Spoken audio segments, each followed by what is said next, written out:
Hello, seekers of shadowed histories, and welcome once more to Grim Histories for Sleep. Tonight, we unbolt the doors to a city on the precipice of an abyss, to London, in the year of our Lord 1665. The air is growing heavy, not just with the coming summer heat, but with a dread that has no name, a pestilence that will soon earn the grim epithet, the Great Plague. We will walk its crowded, cobbled streets as an ordinary citizen and witness not only the historical devastation as this invisible killer scythed through the population, but also the terrifying omens that were seen as its harbingers, the desperate superstitions that took root in terror-stricken minds, and the chilling belief that death itself, heralded by a mournful, ever-present bell, stalked every alley, every doorway, every soul. So, as the familiar world around you grows still, and the first faint whispers of doom begin to circulate, we ask you, could you survive facing not just the invisible contagion that turned neighbor against neighbor, friend against friend, but the crushing weight of a dying city, a city where divine wrath, spectral collectors of the dead, and the chilling fear of restless, wandering souls became as terrifyingly real as the sickness itself? If these journeys into the heart of past terrors offer you a unique form of solace, a way to drift into reflection, please consider liking this video and subscribing to Grim Histories for Sleep.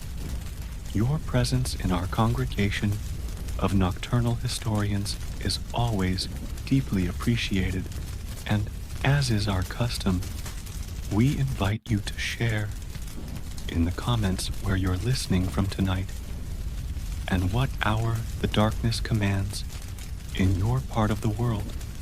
It forges a connection across the ages as we prepare to step into a London gripped by its deadliest, most desperate fear. Now, prepare yourselves. The air grows heavy, the shadows lengthen, and the bells, faint at first, begin their inexorable toll. Let us step into a London on the eve of its greatest sorrow. The year is 1665. The unusually mild winter has given way to a spring that now ripens into a strangely oppressive early summer. You are Thomas, a young apprentice baker. Your days ordinarily filled with the comforting rhythms of kneading dough, tending the great ovens, and the bustling life of your master's establishment in a crowded, vibrant parish just beyond London's ancient, crumbling walls. The air, usually thick with the wholesome, reassuring scent of fresh bread, yeast, and wood smoke from your master's ovens, now carries an unfamiliar, unsettling sweetness on the breeze, a cloying, almost sickly undertone that some of the older women in the market whisper is the plague smell, a miasma drifting from across the channel, where tales of renewed pestilence in Holland have been circulating for months. Your first challenge is not yet the sickness itself, but the insidious creep of unease that has begun to permeate the city like a foul vapor. It's in the hushed, anxious talk in the marketplaces and alehouses, the worried glances exchanged over tankards of ale. It's in the memory of the great blazing star, the comet that hung like a celestial sword in the winter sky of '64, a sight many now recall as a dire portent of doom. And it's in the first, chilling, concrete rumor that has just begun to circulate through your parish like a cold draft. A house in nearby St. Giles in the Fields, a wealthy district, has been sealed shut by order of the magistrates. A stark, freshly painted red cross adorning its bolted door, a silent testament to the terror that has finally, undeniably arrived. In these early months of 1665, London still thrums with a semblance of its usual chaotic vitality, yet an undeniable current of anxiety flows beneath the surface of everyday life. You, Thomas, apprentice to Master Diggory, the baker, continue your daily toil, up before dawn to stoke the great ovens, your arms aching from kneading endless troughs of dough, the comforting, yeasty aroma of baking bread, a familiar constant in a world beginning to feel increasingly unmoored. The markets are still crowded, merchants hawking their wares, apprentices like yourself running errands, the air filled with a cacophony of shouts, laughter, and the rumble of iron-shod cartwheels on the cobblestones. But listen closely, and you'll hear the change. The laughter is a little too loud, a little too brittle. The usual boisterous arguments over prices are more subdued, replaced by hushed, worried exchanges.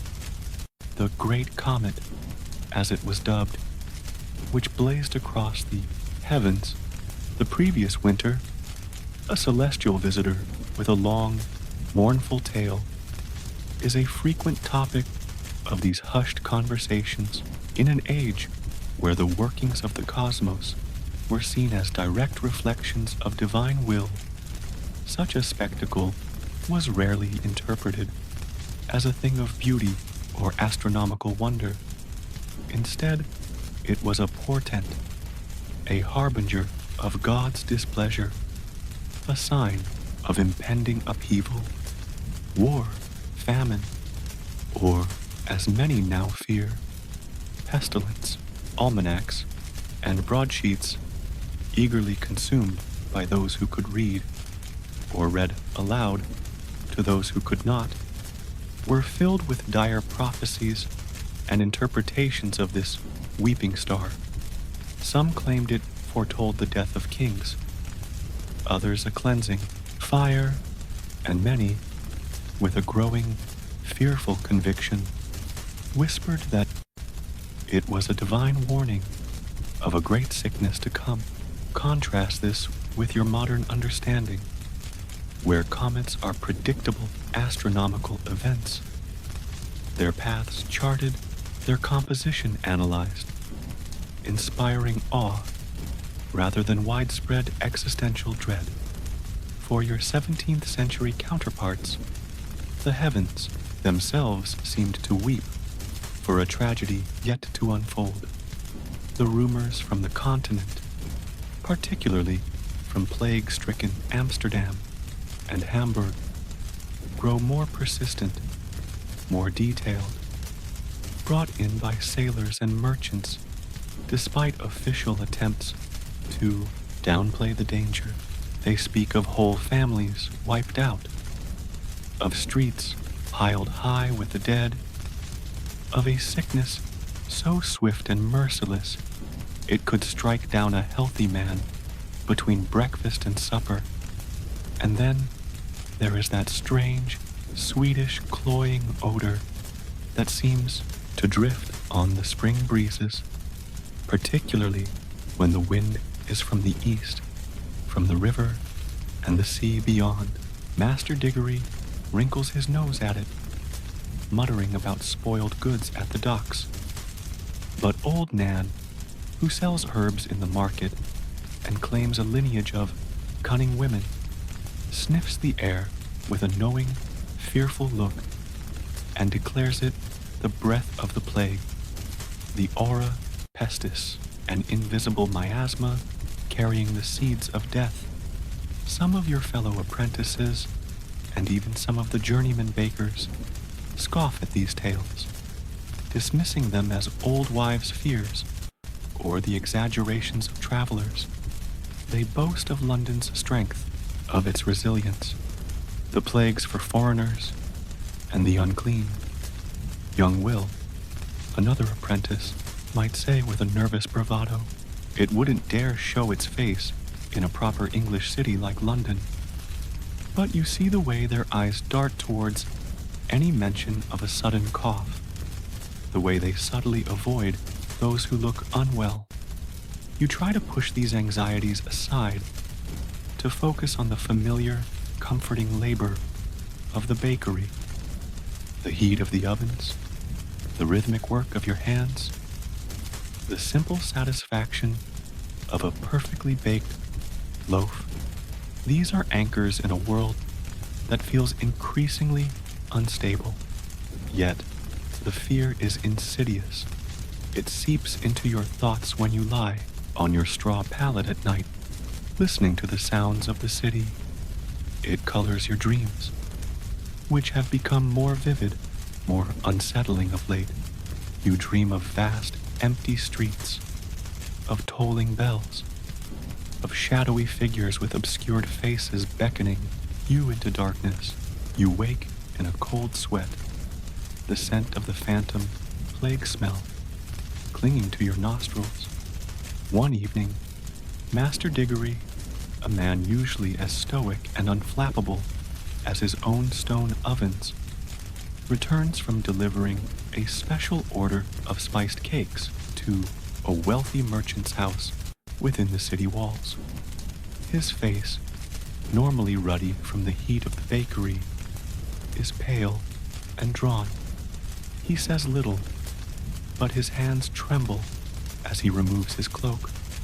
Later, after the shutters are barred and the apprentices are cleaning up, he speaks in a low, strained voice, not to anyone in particular, but as if unburdening himself to the empty air.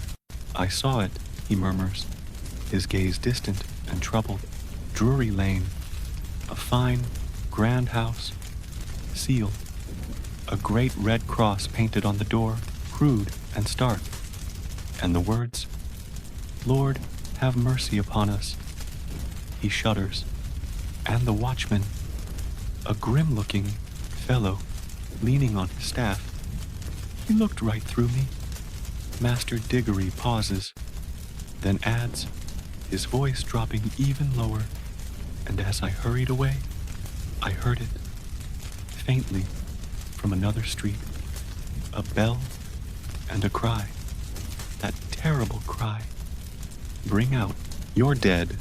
The bakery, usually a place of warmth and comforting aromas, suddenly feels cold, the shadows in the corners deeper, the cheerful crackle of the dying embers in the oven offers no comfort against the chill that Master Diggory's words have brought into the room.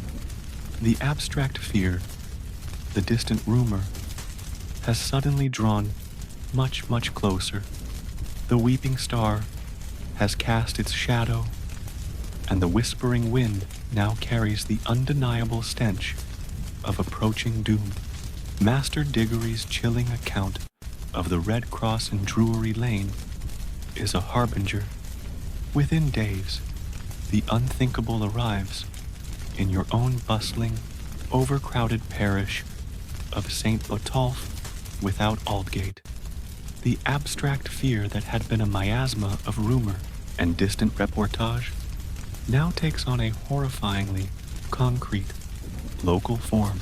It begins with the sudden, unexplained death of a docker's family in a crowded tenement near the wharves.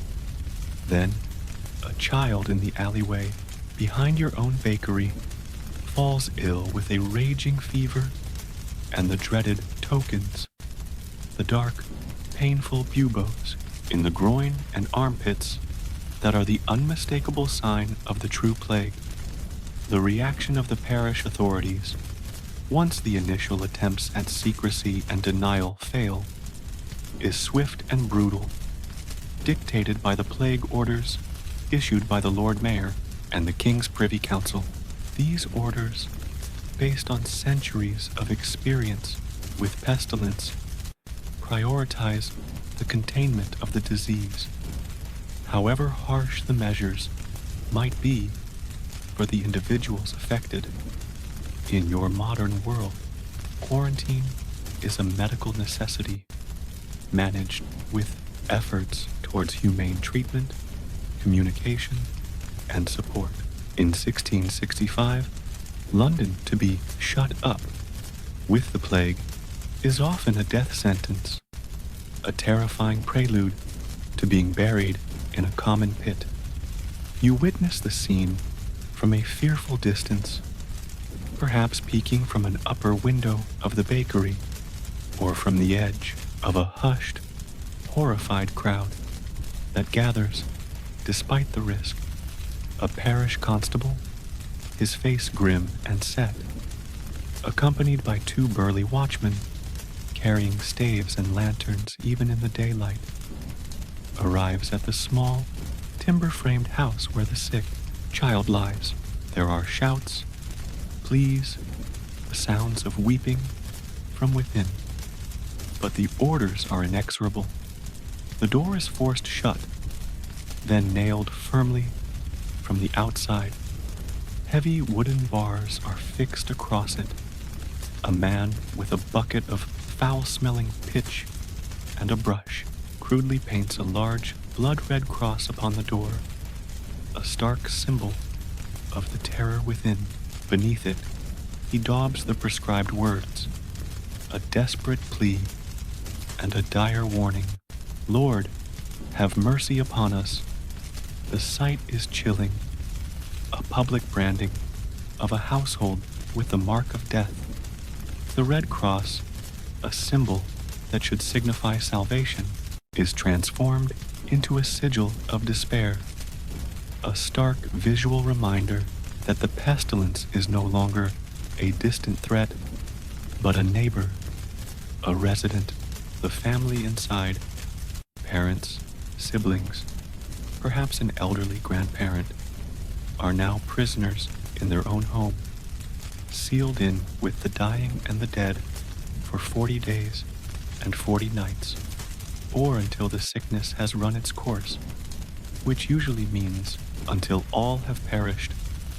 A watchman is posted outside, his duty to prevent anyone from entering, or, more crucially, anyone from escaping and potentially spreading the contagion further. He carries a bell, which he rings to warn away passers-by. The psychological impact on the community is immense. That Red Cross is a focal point for everyone's fear. People hurry past the shut-up house, averting their gaze, perhaps holding a posy of herbs or a vinegar-soaked cloth to their noses in a futile attempt to ward off the infected air. They cross themselves, muttering prayers. Children are sternly warned away.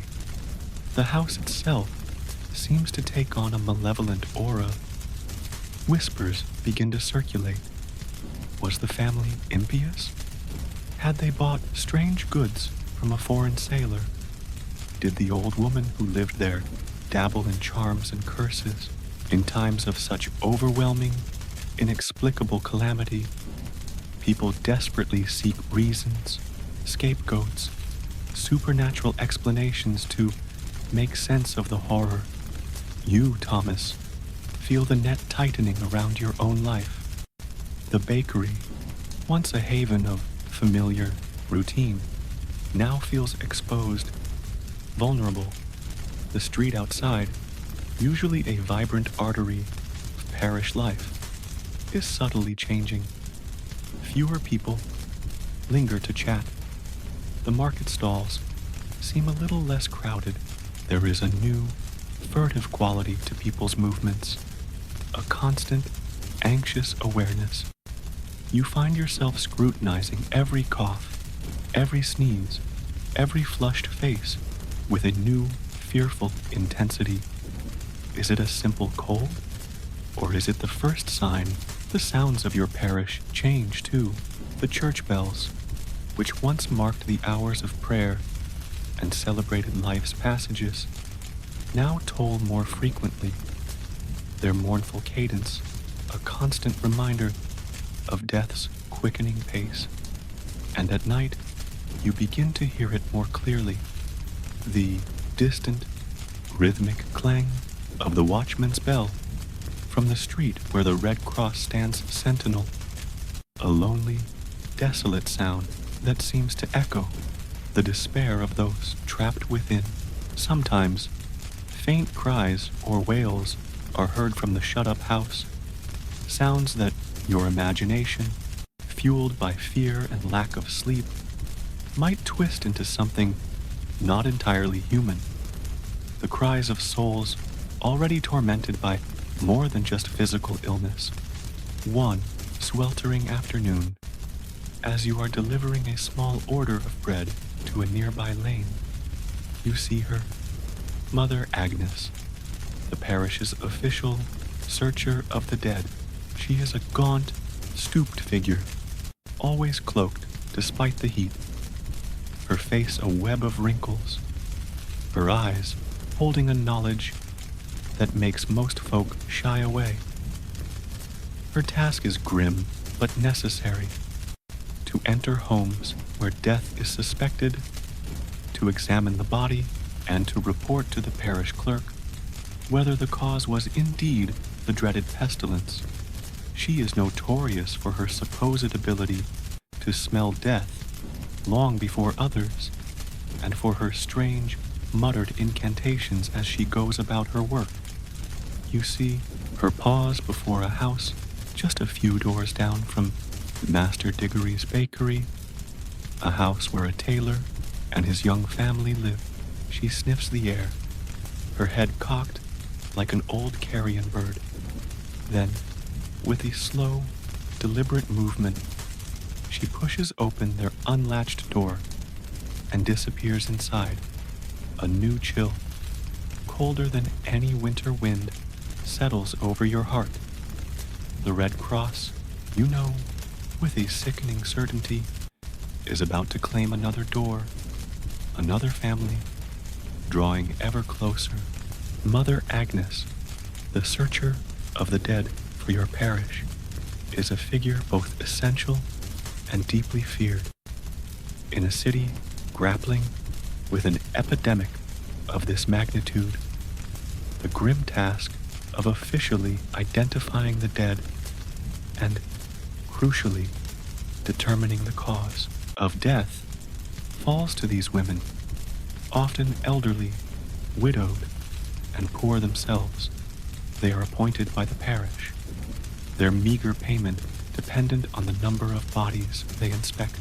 Their findings are recorded in the bills of mortality, the weekly lists that attempt to tally the plague's grim harvest, though it is widely suspected that, in the early days especially, pressure is put upon them by frightened parish officials to attribute deaths to other causes: consumption, fever, ague, anything but the dreaded pestilence. To avoid panic and the immediate sealing of yet another house, contrast this with your modern system of death certification, conducted by medical professionals, with a focus on accuracy and public health data. For Mother Agnes and her kind, the role is a precarious dance between grim duty, public pressure, and the ever-present risk of infection. But it is not just their official function that inspires dread. These women, by virtue of their constant proximity to death and disease, become imbued in the popular imagination with an almost supernatural aura.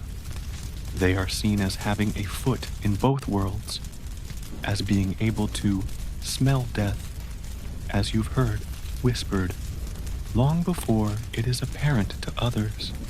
They are rumored to possess charms against the sickness, to mutter incantations as they go about their grisly work, or even to converse with the spirits of the recently departed. Mother Agnes, with her stooped posture, her face a roadmap of wrinkles, her clothes perpetually smelling of the pungent herbs she chews to ward off miasma and her eyes that seem to look through you rather than at you, certainly fits this ghoulish archetype. You watch from across the narrow, refuse-strewn lane as she remains inside the tailor's house for what seems an eternity. The usual sounds of the street, children playing, vendors calling, are muted here, replaced by a fearful, expectant silence. Finally, the door creaks open, and Mother Agnes emerges, her expression unreadable. She carries a small, covered basket, perhaps containing a few belongings of the deceased that she is permitted to take as part of her fee, a practice that, in itself, many whisper, helps to spread the contagion. She speaks briefly to the parish constable, who has been waiting, his own face pale and apprehensive. You cannot hear her words, but you see the constable nod grimly and make a note in his ledger as Mother Agnes shuffles away. Her gaze, like that of a carrion crow, seems to sweep across the street, lingering for a moment on the windows of your own master's bakery. A cold shiver runs down your spine. Later, you hear from a neighbor who was closer and braver, or perhaps just more morbidly curious, what the old searcher supposedly muttered as she left the tailor's house. This one was swift, she'd reportedly rasped, her voice like dry leaves skittering on cobbles. But there was more than just the sickness in that room. Shadows clinging to the living that remain. The air is thick with them hereabouts. Such pronouncements, whether true or the product of an old woman's grim fancies, or simply designed to enhance her mystique and authority, have a powerful effect on the terrified populace. Shadows clinging to the living. The words echo in your mind, feeding your own growing dread. Are these the plague demons? Some whisper of invisible entities that carry the sickness from house to house? Or are they these sorrowful spirits of the dead, already beginning to linger, unable to find rest due to the hasty, unhallowed nature of their passing?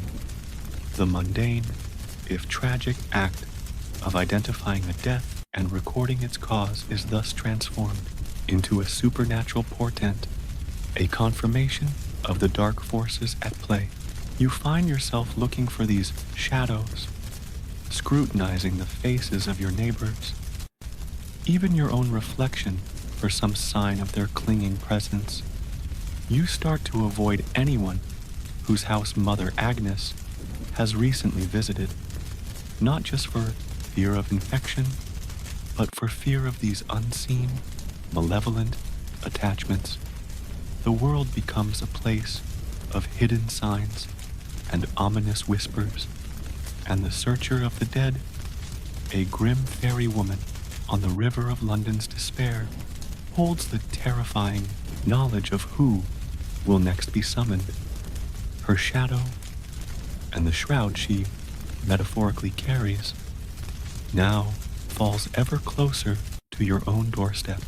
If Mother Agnes is the feared harbinger of individual doom, then the arrival of the death cart with its bell-ringing collector is the public, nightly pronouncement of London's collective descent into the abyss.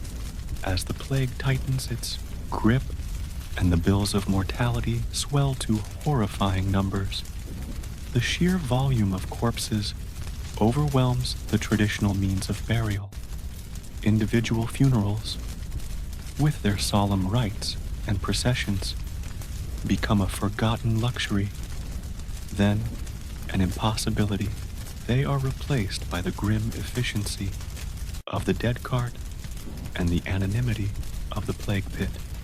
The orders from the Lord Mayor are clear. The bodies of plague victims are to be collected only at night to minimize public alarm, and it is hoped the spread of infected airs during the day.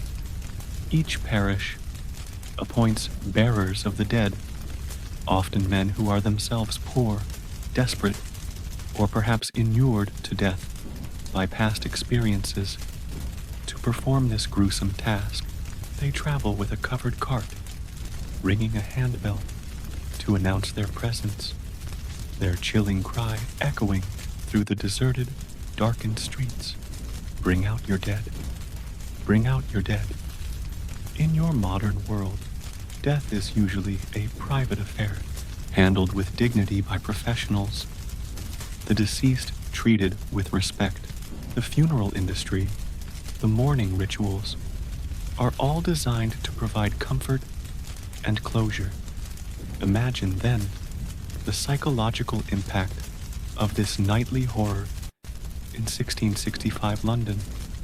The bellman, the dead cart collector, is not seen merely as a municipal worker performing a necessary, if unpleasant, duty.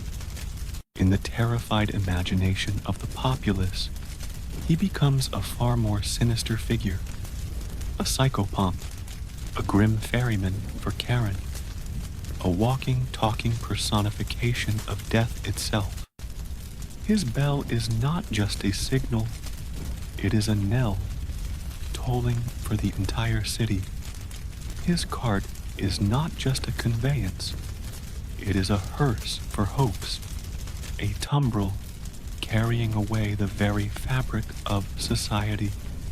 The first time you hear that cry in your own street, it is a sound that will haunt your nightmares for the rest of your days, however long or short they may be.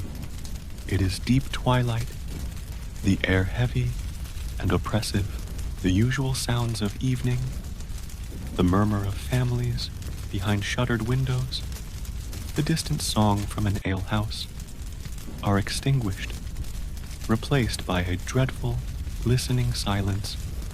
Then it begins. The slow, mournful, inexorable tolling of a handbell growing steadily closer. Dong, dong, dong. Each strike seems to vibrate in your very bones. Then the voice, rough and guttural, devoid of emotion, amplified by the echoing emptiness of the street. Bring out your dead. You, like everyone else, extinguish your candle, douse your fire, and rush to the window, peeking through a tiny gap in the shutters. The street outside is illuminated only by the faint, ghostly light of a waning moon, if it is visible at all, or by the flickering, uncertain lantern carried by the bellman himself. The cart rumbles into view, a crude, two-wheeled wooden affair, its bed covered by a tarpaulin from which an unbearable stench of decay and quicklime emanates, even from a distance. The bellman, often a solitary figure, or perhaps accompanied by one or two equally grim assistants, is usually cloaked, his face obscured by shadow or a broad-brimmed hat, making him seem all the more spectral, less than human. You watch, your heart a cold stone in your chest, as doors open furtively along the street. Figures emerge, carrying limp, shrouded bundles, their loved ones, their children, their parents, now reduced to anonymous cargo for the pit. There are no tears, no prayers, at least not in public, just a numb, hasty transaction, a desperate desire to be rid of the infected corpse, to cleanse the house of its polluting presence. The bodies are loaded onto the cart with a grim efficiency, sometimes with a shocking lack of ceremony, piled one upon another. You might recognize a face, a piece of clothing, a neighbor with whom you shared a pint of ale only weeks before. Now, just another shrouded form, added to the growing mound. The superstitions surrounding the bellman and his cart are manifold and terrifying. Some whisper that his bell has an unnatural resonance, that it can call the sickness to a house, or draw out the souls of those who are merely near death, not yet fully gone. Others claim that shadows deepen and writhe around his cart, that unseen things follow in its wake, feasting on the despair.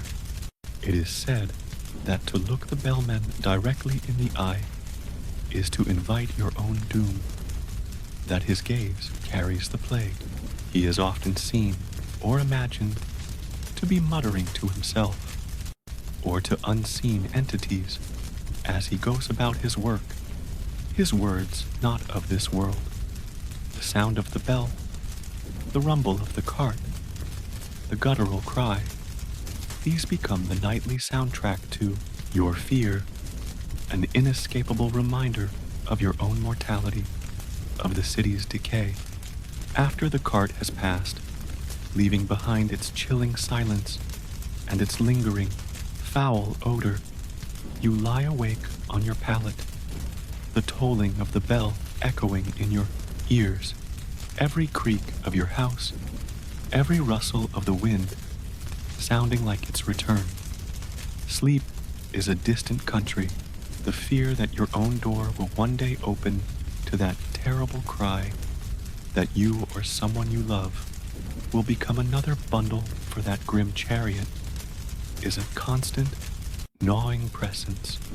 One night, the cart stops directly outside the tailor's house, the one Mother Agnes visited. The bell tolls with a dreadful finality. You watch, frozen, as the tailor himself, his face a mask of stony grief, carries out two small, shrouded forms, his children, followed by his wife, weeping silently. Carrying another, the bellman takes them without a word, adding them to his gruesome collection. The sight is more than you can bear. This is not just a job, you realize. This is London's open grave, rumbling through its streets.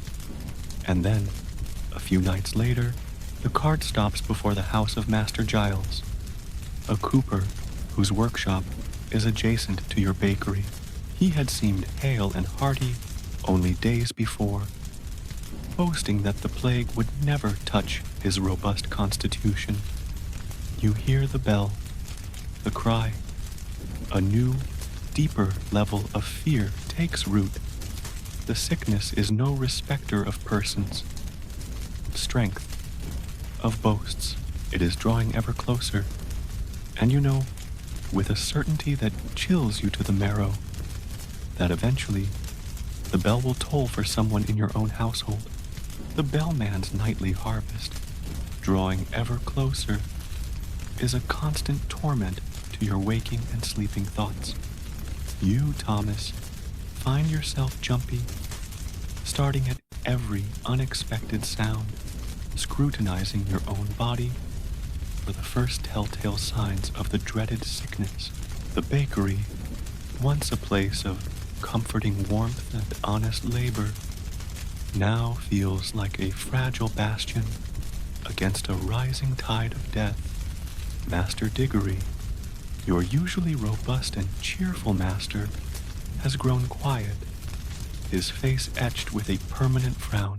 His wife, Mistress Primrose, a kind, bustling woman, now moves with a nervous energy, her eyes darting towards the street at every distant toll of a bell, her prayers more frequent, more fervent. Then the inevitable happens. It begins subtly. Young Martha, the Diggory's only daughter, a girl of perhaps 10 years, usually bright and inquisitive, complains of a headache and a weariness that even a full night's sleep cannot dispel. Mistress Primrose puts her to bed with a warm posset and a worried frown, hoping it is merely a summer chill. But by the next morning, Martha is burning with fever, her small body racked with shivers, her eyes unnaturally bright and vacant.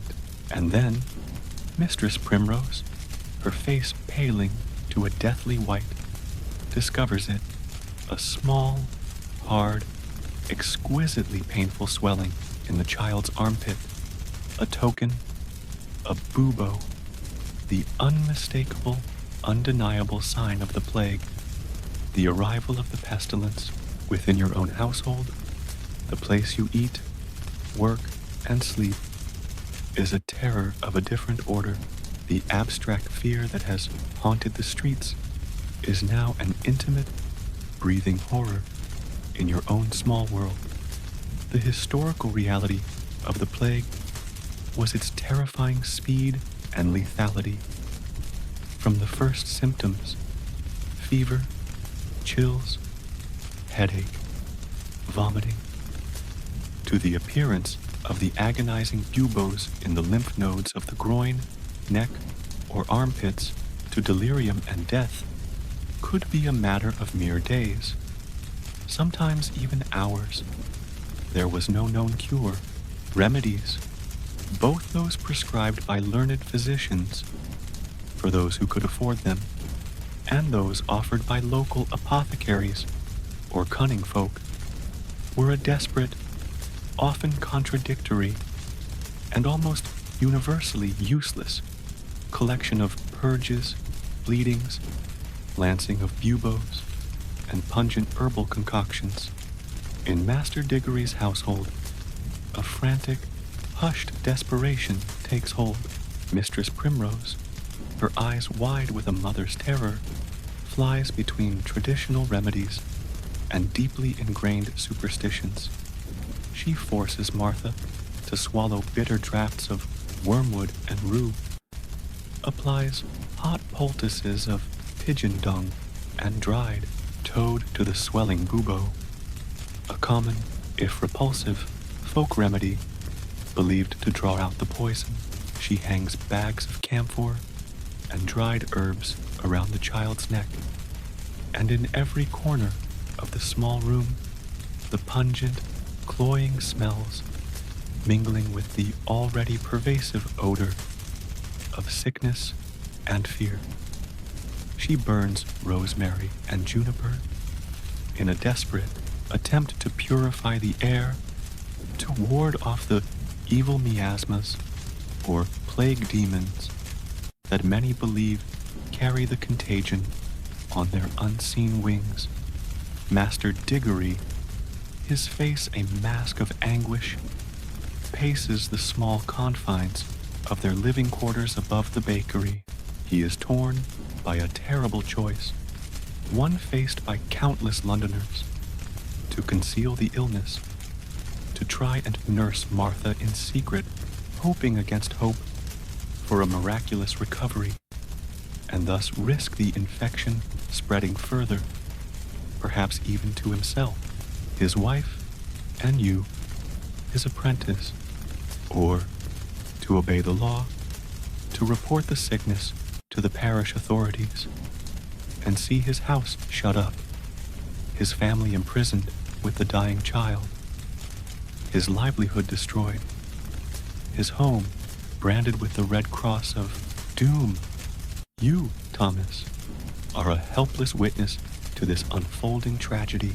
You are tasked with continuing the work of the bakery as much as possible to maintain a facade of normalcy. But the smell of fear is thicker than the scent of baking bread. You hear Martha's weak cries, her delirious mutterings.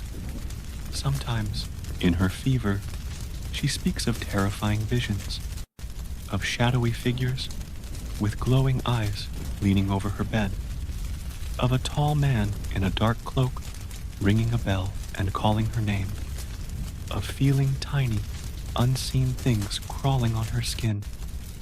Little monsters, she calls them, biting and pinching.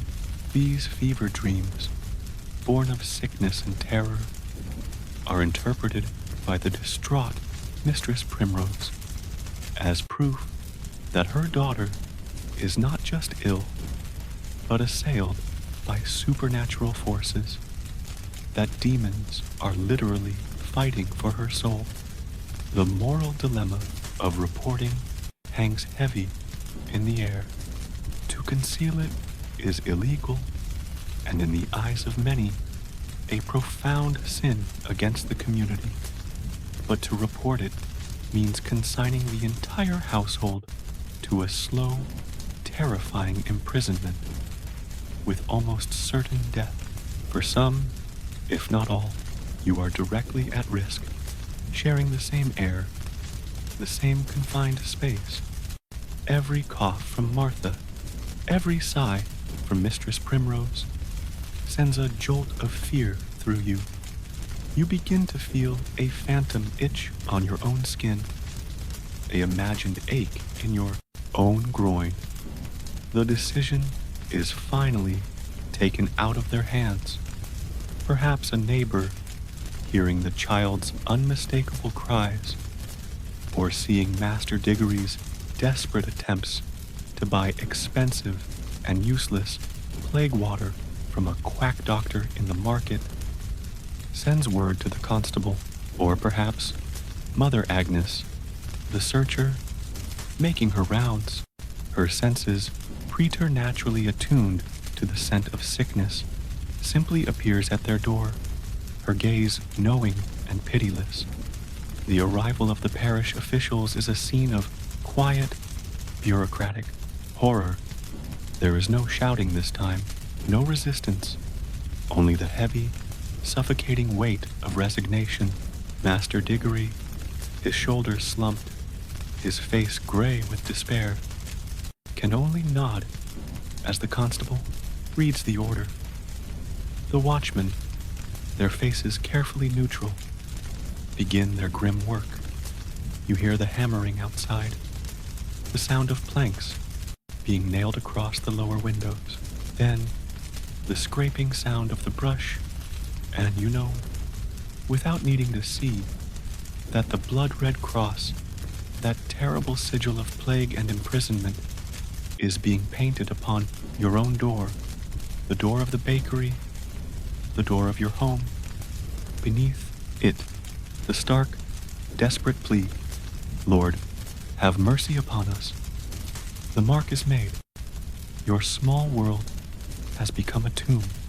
The heavy thud of the bolt sliding into place on the outside of your door is a sound of utter finality. You, Thomas, along with Master Diggory, Mistress Primrose, and the gravely ill Martha, are now officially shut up, prisoners in your own home, a tiny, isolated island of sickness and fear, in a city rapidly succumbing to the same fate. The quarantine is absolute, mandated for 40 days and 40 nights, a period chosen for its biblical significance, a time of trial and purification.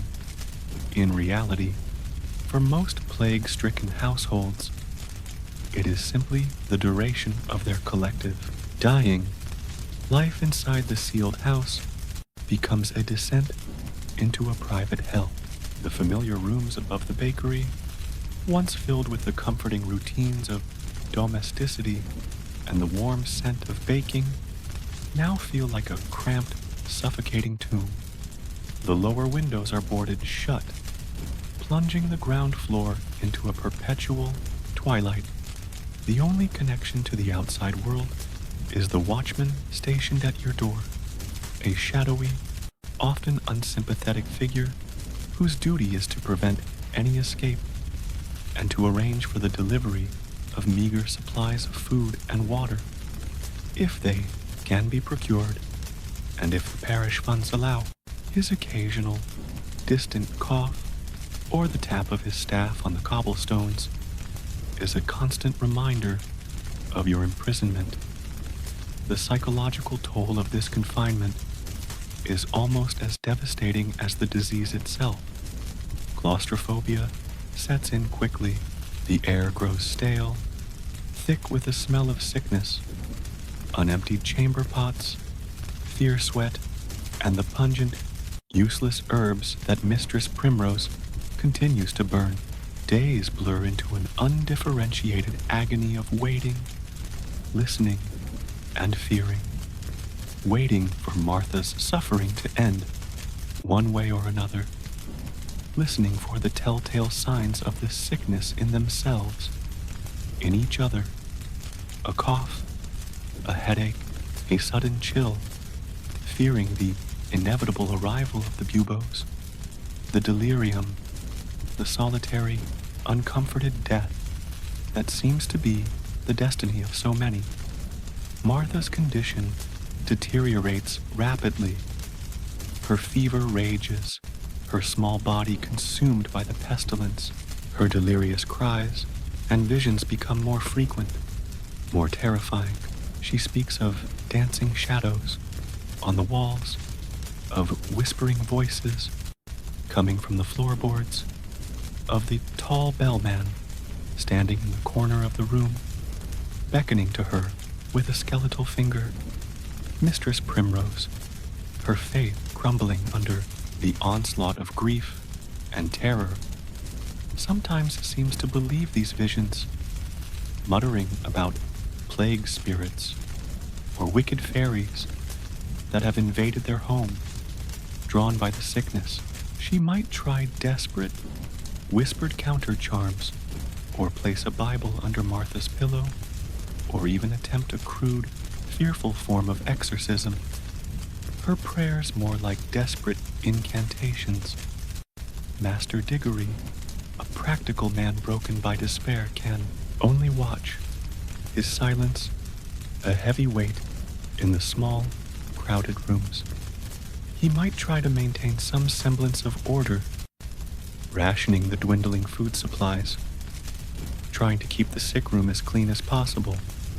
But the futility of his efforts is a constant, gnawing presence.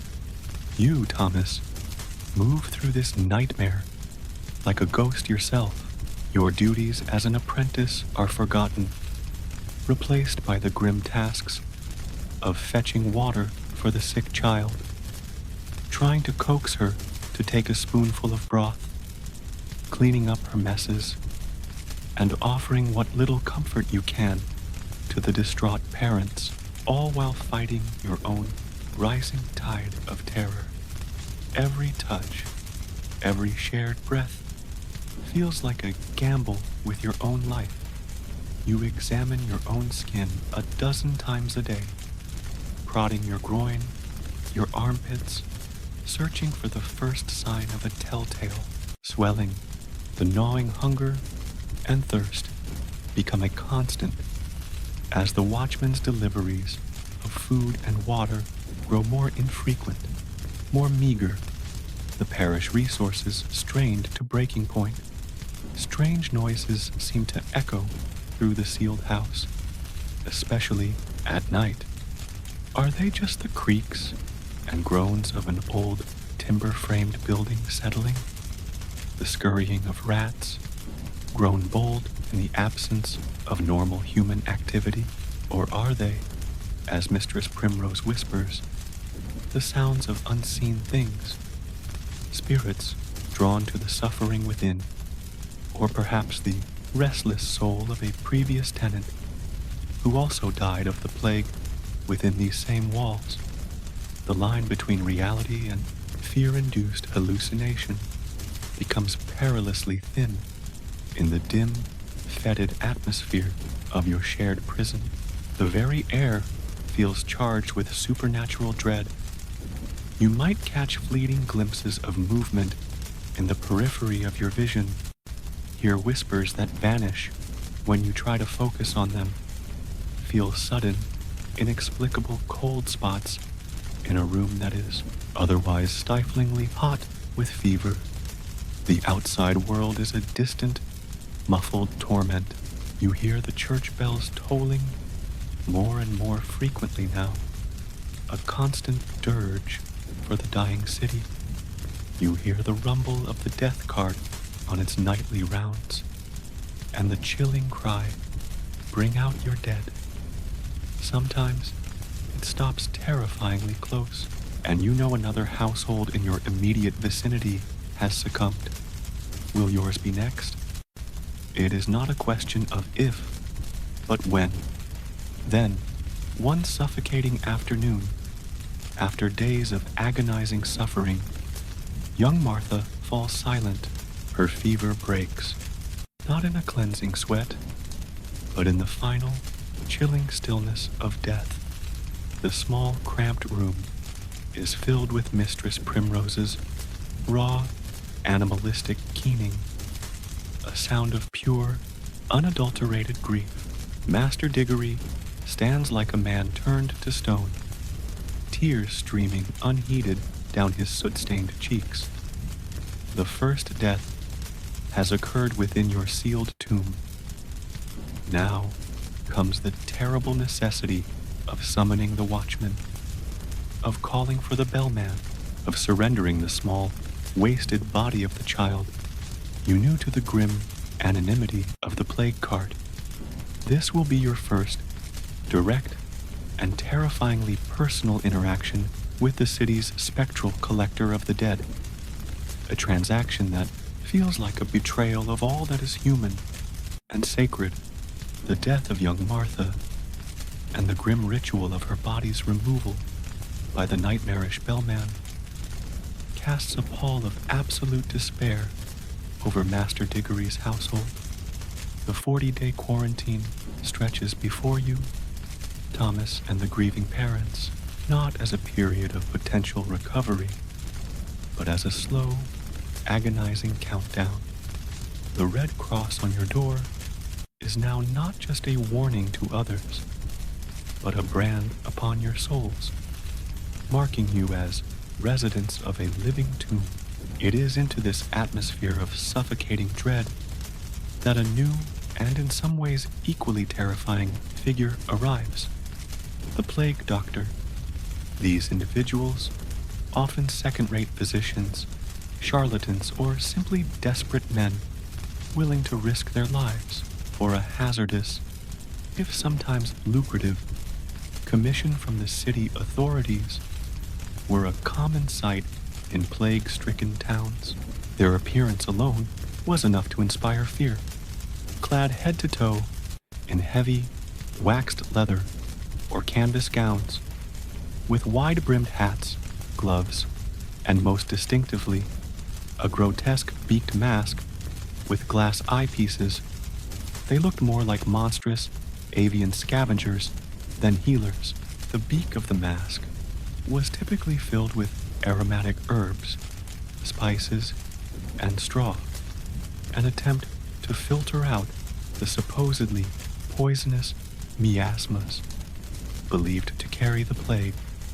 In an age with no understanding of germ theory, these precautions were based on flawed ideas, but they contributed to the doctor's terrifying, otherworldly image. One sweltering afternoon, a few days after Martha's death, there is a sharp rapping at your bolted door. The watchman outside announces, his voice muffled, "Plague doctor, by order of the parish, Master Diggory, his face a mask of hollow-eyed grief, unbars the door just enough to admit the figure, Dr. Hemlock, for that is his name, you learn, is a tall, gaunt man, his movements stiff within his strange, bird-like costume. The smell of vinegar, herbs, and something acrid and unidentifiable that clings to him fills your small, fetid living space, momentarily overpowering the stench of sickness and despair. His glass eyepieces are clouded. His voice, when he speaks, is muffled and distorted by the beak. He has come, he announces, to inspect the remaining members of the household for signs of the plague, and to offer what preventatives and cures are available. His examination is perfunctory, almost brutal. He prods at your neck and armpits, searching for buboes, his gloved hands surprisingly rough. He peers into your throat with a small, sputtering lamp, making you gag. He listens to your chest, though what he can hear through layers of leather and canvas is debatable. His pronouncements are grim and laced with a terrifying certainty. Mistress Primrose, he declares, is already showing the feverish distemper, and Master Diggory has a morbid disposition of the humors. For you, Thomas, he reserves a particularly ominous silence, merely shaking his beaked head slowly.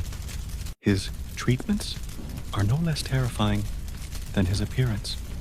For Mistress Primrose, he prescribes a violent purge of black bile, using a foul-smelling concoction that leaves her weak and retching. For Master Diggory, it is bleeding, performed with a tarnished lancet produced from his leather bag, a procedure that leaves your master paler and more spectral than before.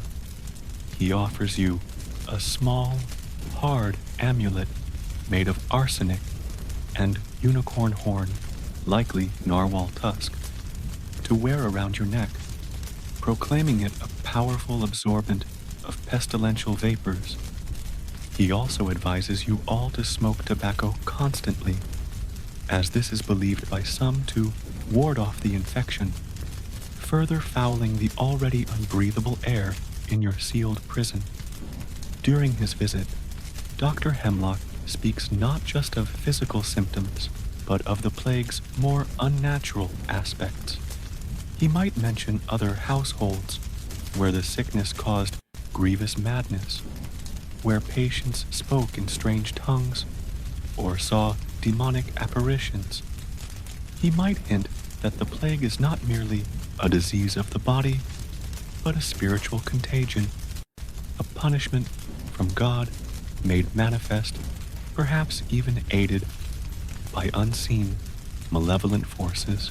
The very air of this city is corrupted, he might rasp, his voice echoing strangely from within his mask, corrupted by sin, and now by these pestilential spirits that ride upon the miasma. Only the truly repentant, and those fortified by powerful prophylactics, may hope to escape their touch. His words, coming from a figure of supposed medical authority, however dubious, only serve to deepen your existing fears, to validate the superstitious dread that has taken root in your mind. The line between disease and demonic influence blurs further. The plague doctor, far from being a bringer of hope or healing, becomes another harbinger of doom. His strange costume, a symbol of the unnatural terror that has engulfed your world. His visit leaves you not with comfort, but with a heightened sense of your own vulnerability and a chilling awareness that the cures offered by man are as terrifying and likely as futile as the disease itself. As he departs, leaving behind his pungent odors and his grim prognostications, the silence in the sealed house feels heavier, more charged with an unseen, malevolent presence than ever before. As the days of your confinement wear on, and the plague rages with undiminished fury throughout London, the city outside your boarded windows descends further into a maelstrom of fear, superstition, and desperate, often terrifying, attempts to ward off the inevitable with conventional medicine, such as it is, proving utterly ineffective, and the church offering prayers, but no tangible escape. People turn increasingly to older, darker beliefs, to folk magic, to any ritual or rumor that promises even the faintest glimmer of protection or explanation. You hear snatches of these desperate measures, through the thin walls of your prison, or from the hushed, fearful gossip of the watchman when he delivers your meager supplies, if he can be coaxed into speaking at all. Tales circulate of families resorting to bizarre and often dangerous folk remedies, swallowing powdered toadstones, wearing amulets filled with live spiders to draw out the venom, or drinking concoctions brewed from mummy, ground up ancient Egyptian remains, believed to have potent medicinal properties. Others put their faith in numerology, in astrology, in the pronouncements of self-proclaimed prophets who roam the emptying streets, preaching of imminent apocalypse and selling worthless plague waters and angelic tokens. The belief that the plague is not just a natural disease, but a supernatural assault gains wider currency. Some whisper that it is the work of witches, deliberately spreading the contagion through cursed objects or evil incantations. In other parishes, there are rumors of cats and dogs being rounded up and slaughtered wholesale, based on the mistaken belief that they are familiars of witches or carriers of the pestilence, an act that, ironically, would only serve to increase the rat population, the true, albeit unknown, vectors of the disease. In your modern understanding, the transmission of plague via fleas on rats is a scientific fact. In 1665, the cause was a terrifying mystery, attributed to miasmas, divine wrath, or the active malice of supernatural beings. You might hear, late at night, the sound of furtive chanting or rhythmic drumming from a nearby, similarly sealed house, as a desperate family conducts some clandestine folk ritual, perhaps trying to exorcise the plague demon from their home or from a stricken loved one. These are not the sanctioned rites of the church, but older, pagan-tinged practices clung to in the face of overwhelming despair. The sounds are unsettling, a reminder of the thin veneer of Christian orthodoxy that covers a deep well of older, more primal beliefs. Scapegoating becomes rampant. Foreigners, religious minorities, or simply those who are different or unpopular might find themselves accused of being plague bringers, of deliberately poisoning wells, or smearing infectious matter on door handles. Fear makes monsters of men, and in a dying city, suspicion can be as lethal as the disease itself. Within your own sealed household, Mistress Primrose, her mind increasingly unhinged by grief, fear, and her own advancing sickness, might begin to exhibit some of these desperate beliefs. She might accuse a neighbor with whom she had a past disagreement of having cursed their family. She might see omens in the way the remaining embers glow in the hearth or in the patterns of mildew on the damp walls. She might insist on keeping all windows, even the smallest cracks, tightly sealed, not just against the miasma, but against flying demons or night hags that she believes enter homes to steal the breath of the sick. You, Thomas, already weakened by poor nourishment, fear, and the constant stress, find your own rationality under siege. When you suffer from feverish dreams, are they merely the product of your illness? Or are they, as some would claim, visions sent as warnings or temptations from dark forces? The little monsters young Martha spoke of in her delirium, did she imagine them? Or are there indeed tiny, unseen entities that revel in sickness and despair, a more period-appropriate version of the gremlin concept, perhaps tiny imps or disease spirits. The city's despair begins to manifest in acts of both extreme cruelty and surprising charity. You hear tales of healthy family members abandoning their sick to die alone, or of watchmen being bribed, or even murdered by those desperate to escape a shut-up house. But you also hear of brave individuals, often from the poorer classes who cannot afford to flee, who volunteer to nurse the sick, to bury the dead, their actions shining like tiny points of light in the overwhelming darkness. The line between saint and sinner, between demon and angel, blurs in this city of extremes. The desperation fuels not just dark beliefs, but also a raw, almost elemental struggle for survival that can bring out the very worst, and occasionally, the very best in human nature.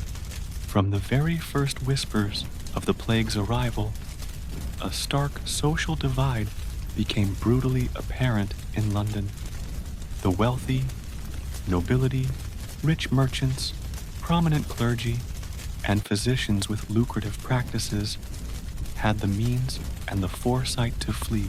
Their coaches, laden with belongings and pribara, paribaradera, Bengali for family members, rumbled out of the city gates by the score, heading for country estates, leaving their grand townhouses shuttered and their less fortunate servants and employees to face the encroaching doom. This exodus, while understandable from a personal survival standpoint, had a devastating impact on the city. It drained London of its leadership, its wealth, and a significant portion of its skilled workforce, leaving the administration of plague measures and the care of the sick largely in the hands of those who had no choice but to remain. By the time your own household is sealed, the great flight of the rich is largely complete. The grand houses in Westminster and the fashionable West End stand silent and empty, their wealthy occupants having long since departed for the supposedly safer, cleaner air of the countryside. But as the plague intensifies, as the death tolls mount into the hundreds, then thousands, per week, even those of more modest means, shopkeepers, master craftsmen like Diggory, lesser gentry, begin to contemplate the desperate gamble of escape. To flee, however, is fraught with peril. Many surrounding towns and villages, terrified of contagion, set up armed guards on their perimeters, refusing entry to anyone from London, regardless of their health or status. A certificate of health, issued by a parish clerk, becomes a precious, often unobtainable document. Escape routes are choked with desperate refugees, many of whom fall sick and die by the roadside, their bodies left unburied, further spreading the disease they sought to outrun. For those like you, Thomas, already shut up in a plague-stricken house, the idea of escape is a distant, almost impossible dream. Yet, the thought of it, the desperate yearning for clean air, for safety, for a life beyond these infected walls, becomes an obsession. You hear, through the watchman, or from the scraps of news shouted in the street, the chaos outside your sealed world. Law and order are visibly breaking down. With so many constables and officials dead or fled, crime is rampant. Empty houses are looted. Desperate, starving people rob those even weaker than themselves. The familiar structures of society, trade, governance, even basic civility, are crumbling under the relentless pressure of mass death. Inside your quarantined home, The question of escape might be whispered. A desperate, futile debate, Master Diggory, consumed by grief and his own advancing illness, is likely past caring. But Mistress Primrose, in her lucid moments between fever and despair, might fixate on it. If only we could reach my sister's village in Kent, she might croak, her voice hoarse. The air is clean there. We would be safe. But how? The watchman at your door is a constant, vigilant presence, and even if you could somehow break out, where would you go? How would you survive, marked as you are by the plague, shunned by all? You might witness, from your upper window, a desperate, failed escape attempt from a neighboring shut-up house, perhaps a rope of knotted sheets lowered from a window in the dead of night, only to be spotted by the watchman, leading to shouts, a struggle, and the terrified occupants being forced back into their domestic prison, their hopes brutally extinguished. Such sights only deepen your own sense of hopelessness. The contrast between the fate of the rich and the plight of the poor and the middling sort, like yourselves, is a bitter pill. Their flight has not only highlighted their privilege, but has also, in some ways, exacerbated the suffering of those left behind, reducing the city's capacity to cope. The deserted streets in the wealthier parts of town, described by those few who still venture there, are an eerie testament to this disparity. Grand mansions standing silent and dark, while in poorer parishes like yours, every house is either a tomb or a charnel house in waiting. The Great Plague of London is not just a medical crisis, it is a profound social and moral catastrophe, laying bare the brutal inequalities of 17th century life. And you, Thomas, are trapped on the wrong side of that divide, your fate seemingly sealed by the simple fact that you had nowhere else to go. As the summer of 1665 burns itself out and gives way to a sickly, oppressive autumn, London transforms into a veritable necropolis, a city of the dead and the dying.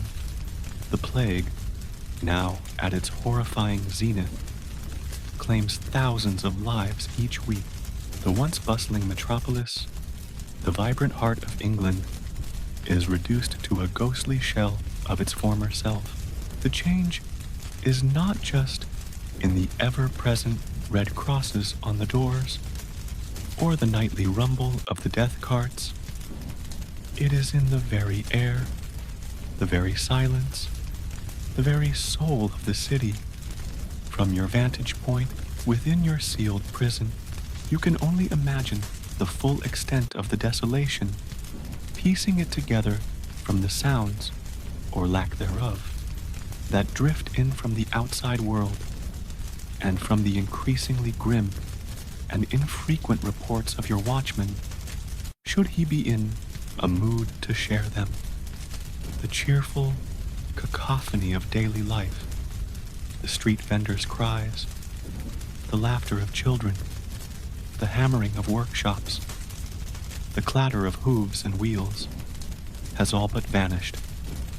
It is replaced by an unnerving, oppressive silence, a silence broken only by the mournful, incessant tolling of church bells, though even these begin to fall silent as bell ringers themselves succumb.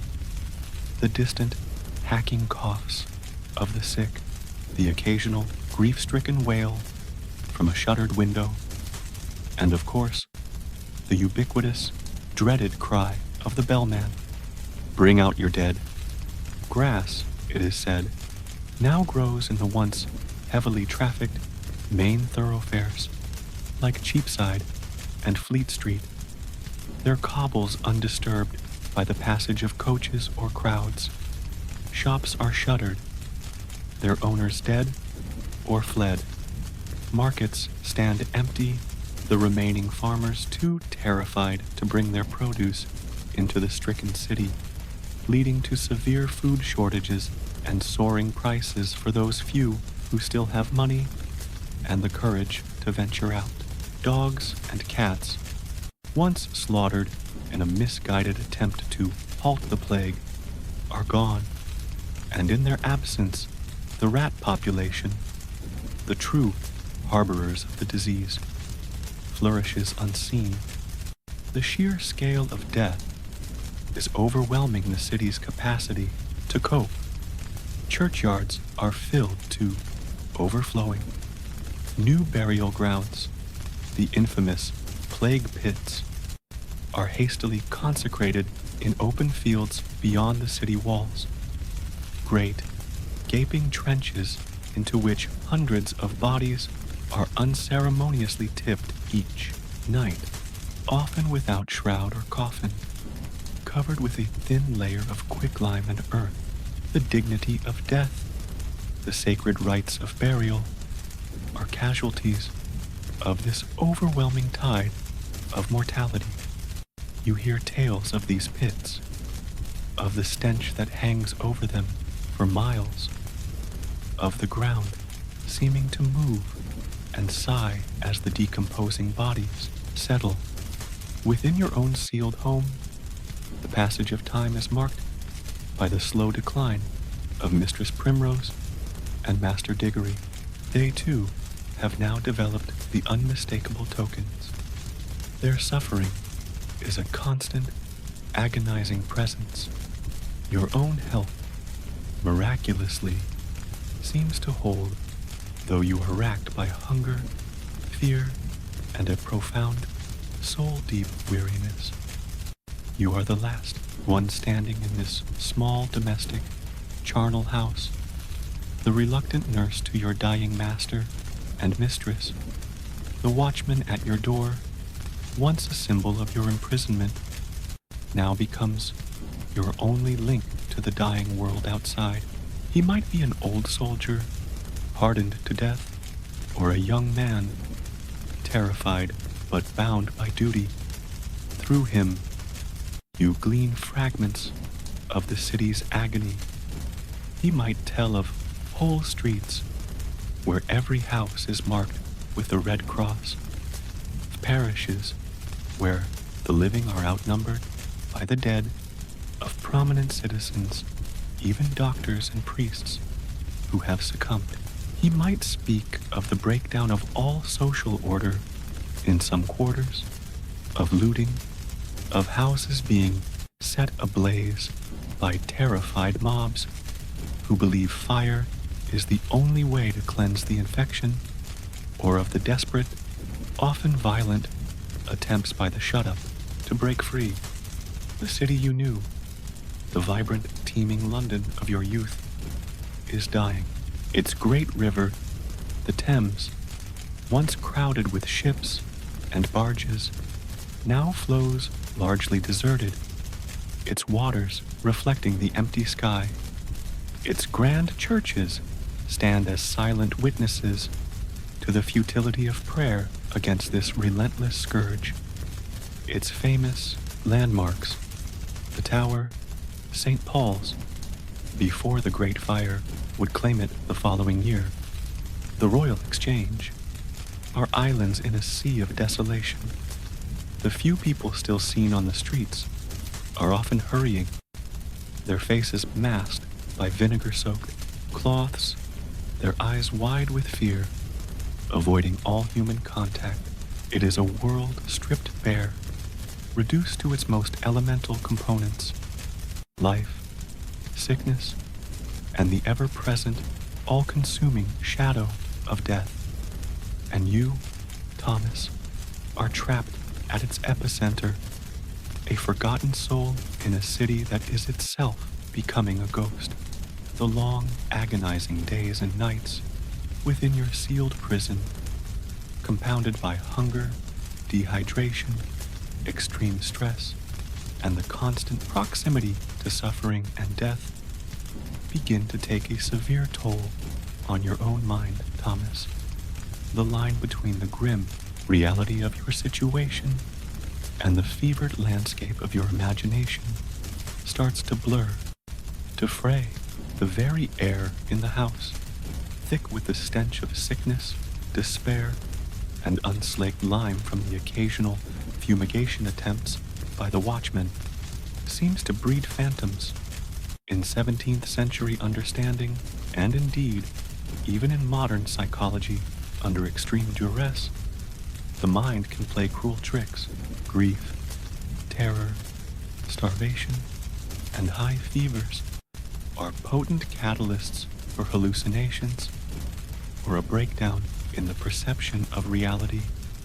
For you, trapped in this incubator of horror, surrounded by dying loved ones and the constant reminders of a city succumbing to pestilence, it is hardly surprising that your senses begin to betray you, or perhaps to perceive things that lie just beyond the veil of ordinary experience. Master Diggory and Mistress Primrose, in their final, delirious days, certainly seem to see more than is there. They cry out at unseen figures in the room, swat at imaginary insects, or hold conversations with the long-dead relatives. Mistress Primrose, in particular, becomes convinced that young Martha's spirit still lingers in the house, a sorrowful, weeping child ghost trapped within the sealed walls. Unable to find peace, she leaves out small offerings of water or a crust of bread for her, her actions a heartbreaking testament to a mind unhinged by grief and the supernatural terrors that the plague has unleashed. You try to remain rational, to cling to the belief that these are merely the products of fever and despair. But as your own strength wanes, as hunger gnaws at your belly and sleep offers no respite, only a descent into nightmares, you too begin to experience unsettling distortions of reality. Shadows in the corners of the room seem to deepen, to coalesce into fleeting, vaguely human shapes. The familiar creaks and groans of the old house take on a new, more sinister character, sounding like whispers, like footsteps, like the sighing breath of some unseen presence. Sometimes, when you are at your weakest, perhaps drifting in that hazy state between waking and sleeping, you see them, ghostly figures, pale and insubstantial, moving silently through the shuttered gloom. Are they the spirits of those who have died within these walls before, or are they, as popular belief held, the sorrowful, unquiet ghosts of recent plague victims, their souls unable to find rest due to the hasty, often unconsecrated burials in the overflowing pits? The fear of wandering souls, of the angry dead, was a potent one in this era, and your experiences seem to give it a terrifying immediacy. You might see the spectral image of young Martha, her face pale and sad, standing by her empty pallet, or perhaps you glimpse the terrifying, beaked silhouette of Dr. Hemlock, even though he has not returned. His phantom presence, a reminder of his grim pronouncements. The bellman, too, haunts your waking nightmares, his mournful cry and the rumble of his cart echoing in your ears, even when the streets outside are silent. You might even see, in moments of extreme fever or exhaustion, more overtly demonic shapes, the plague spirits, or little monsters that Martha raved about, their eyes glinting malevolently from the darkest corners. These are not merely fleeting images. They are accompanied by sensory details that make them feel terrifyingly real. A sudden, inexplicable drop in temperature in one part of the room, a faint, cloying odor of grave earth or decay that appears and vanishes without cause, the feeling of being watched, of an unseen breath on the back of your neck, the line between what is truly there, what is a symptom of your own burgeoning illness or starvation, and what is a product of a mind cracking under unbearable pressure becomes impossible to discern. You are trapped in a world where the supernatural feels not just possible, but palpably present, where the veil between the living and the dead has worn terrifyingly thin. Your own sanity becomes another casualty of the plague, your perceptions a battleground between rational thought and encroaching madness. The specters of your sickened mind are as terrifying as the physical disease that rages outside, and perhaps now, within. This internal horror, this doubt about your own senses, is perhaps the cruelest torment of all. The autumn of 1665 is a season of unrelenting death. The bills of mortality for London reach their horrifying peak, with weekly death tolls sometimes exceeding 7,000 or 8,000 souls. The city is a charnel house, its remaining inhabitants moving like ghosts through a landscape of despair. Within your sealed home, Master Diggory and Mistress Primrose finally succumb, their suffering ended, their bodies joining the countless anonymous victims of the Great Plague. You, Thomas, are now utterly alone, the last living soul in this small domestic tomb, surrounded by the silence of the dead and the phantoms of your own fractured mind, your own illness, which has been a simmering, low-grade fever, a constant ache, a growing weakness, now seems to intensify. Perhaps it is the plague finally claiming you fully. Perhaps it is simply the cumulative effect of starvation, dehydration, and extreme psychological trauma. You drift in and out of consciousness, your grasp on reality increasingly tenuous. The visions, the ghostly whispers, the feeling of unseen presences are now your constant companions. Death, you feel, is very near, its cold breath already upon you.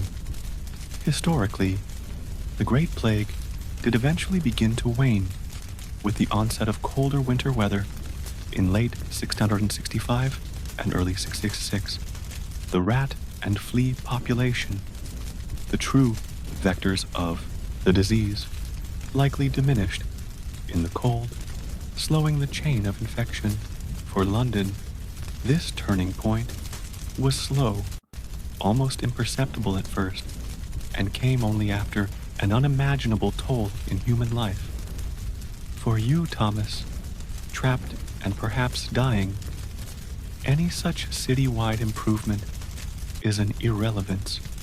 Your world has shrunk to the four walls of this fetid room, your future measured in hours, perhaps minutes. What happens next in your story, Thomas, can follow one of several grim paths, reflecting the varied fates of those who endured the plague. Perhaps this is your bitter end. You succumb to your illness, alone and unmourned, your body discovered days later by the watchman or the bellman, another anonymous addition to the plague pits. Your consciousness fades into darkness. The last sound you hear the distant, mournful tolling of a bell, or the chittering whispers of the specters that have haunted your final days. This is, for many, the most historically likely outcome, or perhaps, in a final desperate surge of will, fueled by a primal fear of dying alone in this wretched place, you attempt an escape. the watchman outside, perhaps grown lax in his duties, with so many houses now empty or entirely consumed by death, or perhaps himself sick or dead, is no longer a constant presence. With failing strength, you might manage to pry loose a board from a window or find a weakness in the bolted door. You stumble out into the deserted, moonlit street, a skeletal, fever-ridden figure, free from your prison, but a fugitive in a dying city. Your survival is far from assured. The winter is approaching, food is scarce, and the plague still lurks. You are alone, weak, and marked by your ordeal. Your escape is merely an exchange of one form of desperation for another. Alternatively, a more ambiguous turning point might occur. Perhaps the cold weather does indeed bring a temporary remission in your symptoms, a brief return of clarity to your fevered mind. You are still weak, still trapped, but the immediate threat of death recedes slightly. In this state, you might be discovered when the authorities finally begin the grim task of unsealing houses where all are presumed dead. You are found, a skeletal survivor, amidst the squalor and the bodies of your master and mistress. You are removed, perhaps to a pest house, one of the rudimentary isolation hospitals set up to house the recovering or the terminally ill. Your future uncertain, your health permanently shattered, your mind forever scarred by what you have witnessed and endured. Let us choose, for the sake of this narrative of grim survival, the latter, more ambiguous path. The cold of early winter seeps into your prison. Your fever, while not vanishing, lessens its fiery grip. You regain a fragile hold on consciousness. Days later, when the parish officials, their faces masked, their bodies reeking of vinegar and fear, finally unbolt your door, they find you, Thomas, alive, barely a ghost of your former self, huddled amidst the desolation, the sole survivor of this particular domestic tragedy. You are carried out into the weak winter sunlight, your eyes blinking against a world that seems both alien and terrifyingly familiar. The air is cold, clean, a stark contrast to the fetid atmosphere of your long confinement. The city around you is still a place of sorrow, of countless red crosses and shuttered windows, but the incessant tolling of the bells has lessened. The death carts still make their rounds, but their loads are lighter. The worst, it is whispered, may finally be over. But for you, Thomas, the ordeal has left indelible scars. You have walked through the valley of the shadow of death, witnessed horrors that will haunt your dreams for the rest of your days. You have seen the fragility of life, the collapse of society, the terrifying power of fear and superstition.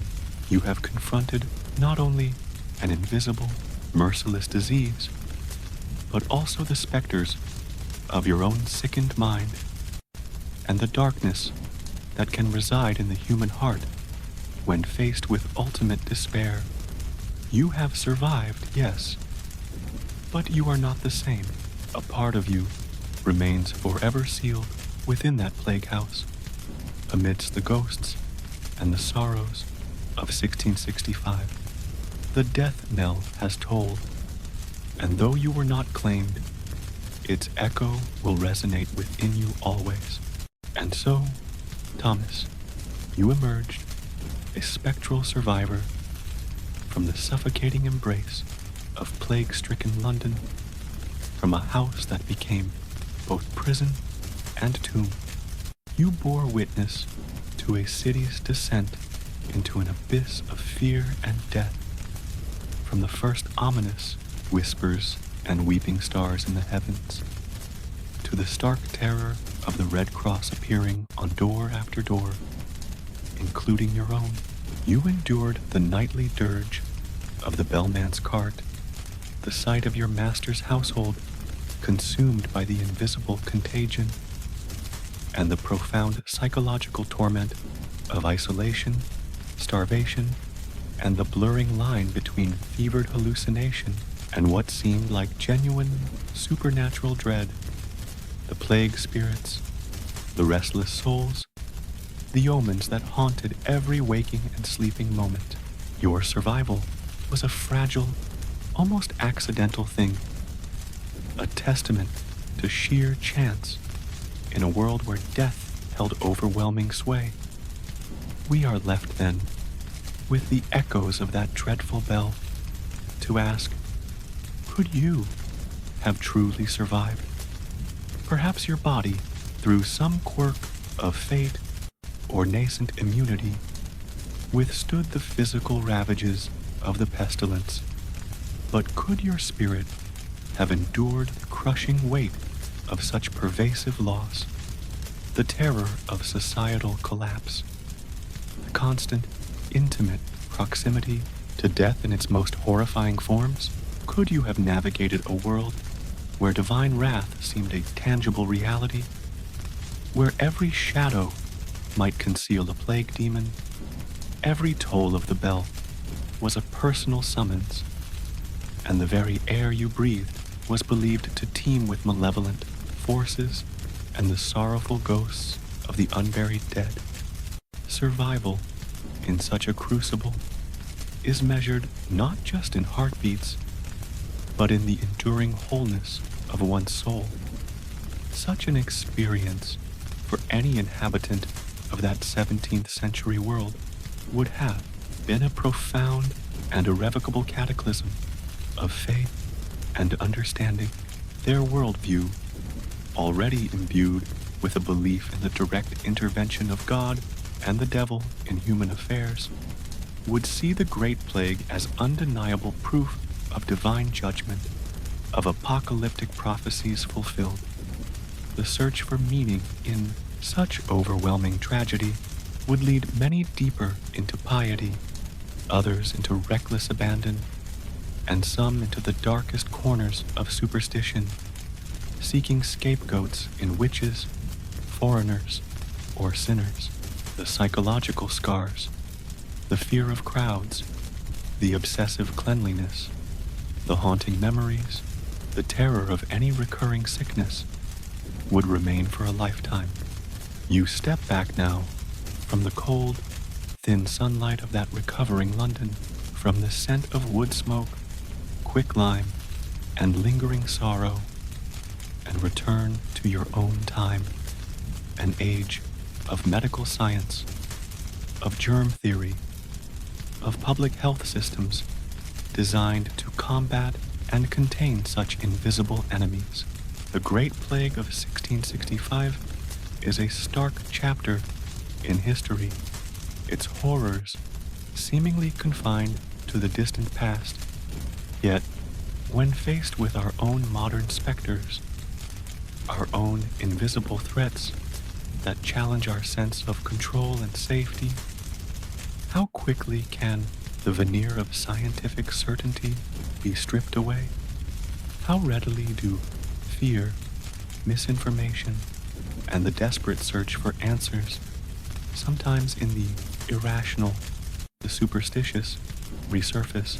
The bells of 1665 London have long been silenced, but the human dread of overwhelming, inexplicable catastrophe, the primal fear of an unseen enemy that can turn neighbor against neighbor, and the desperate yearning for meaning and protection in its wake, these are echoes that resonate still, a somber reminder of our enduring vulnerability in the face of the vast, indifferent unknown.